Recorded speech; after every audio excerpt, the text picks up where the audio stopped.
नमस्कार साथियों, सभी साथियों का स्वागत है आपके अपने स्टडी विद वाई के खंडल परिवार में। तो चलिए दोस्तों, आज हम गणित शिक्षण विधियों के विभिन्न राज्यों की टेट एग्जाम में पूछे गए महत्वपूर्ण प्रश्नों पर चर्चा कर लेते हैं, जो आपकी आगामी रिट भर्ती, केवीएस भर्ती, डी ट्रिपल एस बी भर्ती, यूपी टेट, एमपी टेट आदि भर्तियों में बहुत उपयोगी साबित होगी। तो चलिए दोस्तों, टाइम वेस्ट न करते हुए हम पहला क्वेश्चन देख लेते हैं। जियो बोर्ड किसके शिक्षण का एक प्रभावी साधन है? आधारभूत ज्यामिति उदाहरणों जैसे किरणें, रेखाएं और कोण के, ज्यामिति आकृति और उनकी विशेषताएं, द्विविमा और त्रिविमा आकृतियों में अंतर, समिति की अवधारणा। तो दोस्तों, इस क्वेश्चन का सही आंसर हो जाएगा ऑप्शन बी, ज्यामिति आकृति और उनकी विशेषताएं। नेक्स्ट क्वेश्चन है, प्राथमिक कक्षा का एक बच्चा संख्या, संक्रिया एवं गणितीय सुइयों में अंतर स्थापित नहीं कर पाता है। यह तथ्य इंगित करता है कि इस बच्चे को निम्नलिखित में से किस क्षेत्र में समस्या है? दोस्तों, ये इंपॉर्टेंट क्वेश्चन है, काफ़ी बार पूछा गया है। इस क्वेश्चन का सही आंसर हो जाएगा दोस्तों ऑप्शन सी, दृश्य प्रकरण। नेक्स्ट क्वेश्चन, निम्नलिखित में से प्राइमरी कक्षाओं में रेखा गणित के अध्ययन का कौन सा भाग पढ़ाया जाता है? जो अपनी प्राइमरी कक्षा ही होती है उसमें रेखा गणित का कौन सा भाग पढ़ाया जाता है?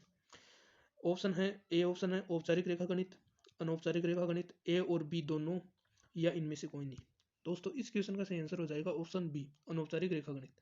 प्राइमरी कक्षाओं में बच्चों को कक्ष में अनौपचारिक रेखा गणित का ज्ञान करवाया जाता है। नेक्स्ट क्वेश्चन, कक्षा में गणित अध्यापक द्वारा विद्यार्थियों के साथ अच्छा संबंध विकसित करने के लिए उसे क्या करना चाहिए? ऑप्शन ए, सभी के साथ मित्रतापूर्ण व्यवहार करें, अच्छे से बात करें, बच्चों से प्यार करें, या व्यक्तिगत ध्यान दें। तो दोस्तों, इस क्वेश्चन का सही आंसर हो जाएगा ऑप्शन डी, व्यक्तिगत ध्यान दें।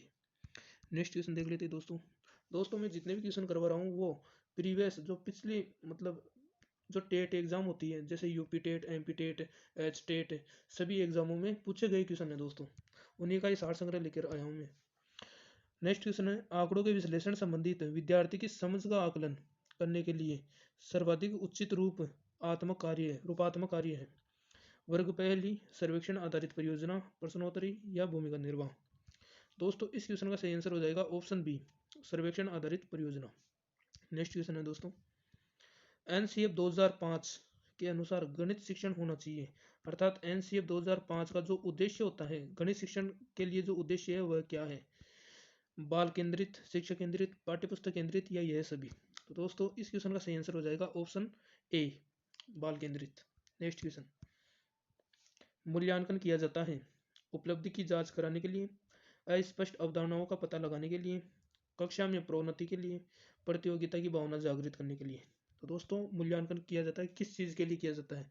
तो इस क्वेश्चन का सही आंसर हो जाएगा ऑप्शन ए, उपलब्धि की जांच करने के लिए। नेक्स्ट क्वेश्चन है दोस्तों, एनसीएफ 2005 बल देता है, एनसीएफ 2005 किस चीज़ पर, किस विषय वस्तु को करने पर बल देता है? ऑप्शन ए है करके सीखने पर, रटने पर, सूत्र याद करने पर, या हल करने पर। दोस्तों, करके सीखने पर एनसीएफ जो 2005 है वो किस पर बल देता है? करके सीखने पर, learning by doing. Learning by doing का यह नियम है, और यह नियम किसके अंतर्गत आता है? NCF 2005, national curriculum framework. Next question देख लेते हैं दोस्तों, मूल्यांकन के कितने सोपान है? सोपानों की संख्या कितनी होती है मूल्यांकन की? 2, 3, 4, या 5? तो दोस्तों, इस क्वेश्चन का सही आंसर होगा ऑप्शन बी, मूल्यांकनों की सोपानों की संख्या होती है 3। नेक्स्ट क्वेश्चन देख लेते हैं, गणित ज्ञान का निश्चित तथा ठोस आधार होता है, यह कथन गणित की किस प्रकृति की ओर इंगित करता है? कठिन, अलंकारिक, तार्किक, या आलोचनात्मक? तो दोस्तों, इस क्वेश्चन का सही आंसर हो जाएगा ऑप्शन सी, तार्किक। नेक्स्ट क्वेश्चन देख लेते हैं दोस्तों, बताए गए नियमों को उदाहरणों में प्रयोग करें, उनकी पुष्टि करना किस शिक्षण विधि के अंतर्गत आता है, या किस शिक्षण विधि से संबंधित है? निगमन विधि, आगमन विधि, विश्लेषण विधि, या संश्लेषण विधि? दोस्तों, इस क्वेश्चन का सही आंसर हो जाएगा विश्लेषण विधि। विश्लेषण विधि का प्रयोग निगमन विधि की तरह ही होता है, और संश्लेषण विधि का प्रयोग आगमन विधि की तरह ही होता है। तो दोस्तों, अपने इस क्वेश्चन का सही आंसर हो जाएगा ऑप्शन सी, विश्लेषण विधि। नेक्स्ट क्वेश्चन देख लेते हैं, अनुपस्थिति रोकी जा सकती है किस कारण? अनुपस्थिति जो प्रेजेंट नहीं होते बालक, उनको रोज स्कूल आने के लिए किस कारण हम उनको मोटिवेट करें कि वो रोज स्कूल आए? शिक्षा के द्वारा, छात्रों को दंडित करके, मिठाई देकर, या अभिभावक या उनके माता पिता से संपर्क करके। तो दोस्तों अनुपस्थिति रोकी जा सकती है माता पिता से संपर्क करके, अभिभावकों से संपर्क करके। नेक्स्ट क्वेश्चन है दोस्तों, सबसे उपयुक्त व्यू रचना जिसका प्रयोग धनराशि के योग्य की कुशलता को आत्मसात करने के लिए किया जा सकता है वह है प्रतिरूपों का प्रयोग करना, भूमिका निर्वाह करना, बहुत सारे सवाल हल करना, सूचना और संप्रेषण तकनीक का प्रयोग करना। तो दोस्तों अपने इस क्वेश्चन का सही आंसर हो जाएगा ऑप्शन बी, भूमिका निर्वाह करना। इसे रोल प्ले भी कहते हैं, रोल प्ले, भूमिका निर्वाह है। नेक्स्ट क्वेश्चन है दोस्तों, शिक्षा की बैंकिंग मॉडल के लिए निम्नलिखित में से कौन सा सही नहीं है? नहीं है यहाँ पे अधिक ध्यान देना है। कई बार पूछ लेता है में क्या होता है कि 3 क्वेश्चन तो गलत हैं, 3 ऑप्शन तो गलत होते हैं और 1 ऑप्शन सही होता है। और उसी तरह नहीं है के अंतर्गत क्या होता है कि जो 3 ऑप्शन होते हैं अपने, वो तो होते हैं बिल्कुल सही, और जो 1 ऑप्शन होता है वो होता है हमारा बिल्कुल गलत। तो वो गलत वाला नहीं है की कंडीशन में गलत वाला चूज करना पड़ता है, और है की कंडीशन में सही वाला चूज करना पड़ता है।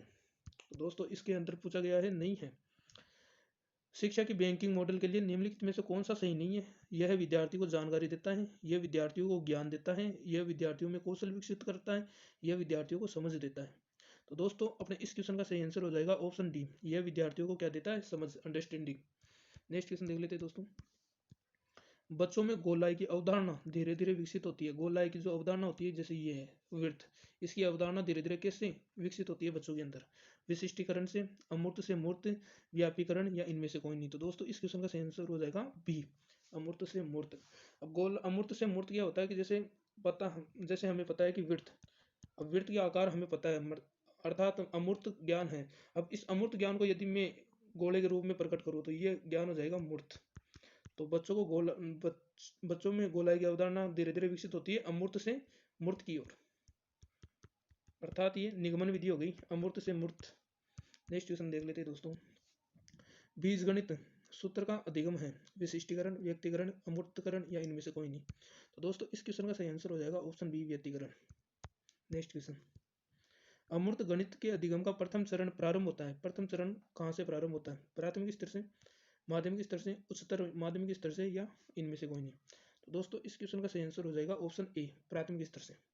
नेक्स्ट क्वेश्चन देख लेते हैं दोस्तों, गणित करने की युक्ति रूप में सवाल हल करना में शामिल है क्रियाकलाप आधारित उपगम, अनुमान लगाना, व्यापक अभ्यास, हल पर पहुंचने के लिए संकेतों का प्रयोग। तो दोस्तों इस क्वेश्चन का सही आंसर हो जाएगा ऑप्शन ए, क्रियाकलाप आधारित उपगम।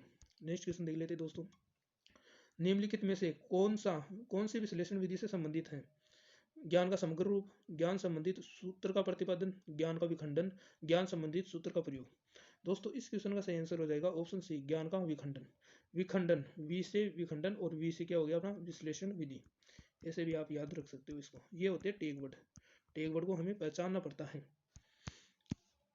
नेक्स्ट क्वेश्चन है, हमारे लिए गणित का विशेष महत्व है, हमारे लिए गणित का विशेष महत्व है सौंदर्यानुभूति हेतु, सुनागरिकता हेतु, अनुशासन हेतु, या चरित्र की उत्कृष्टता हेतु।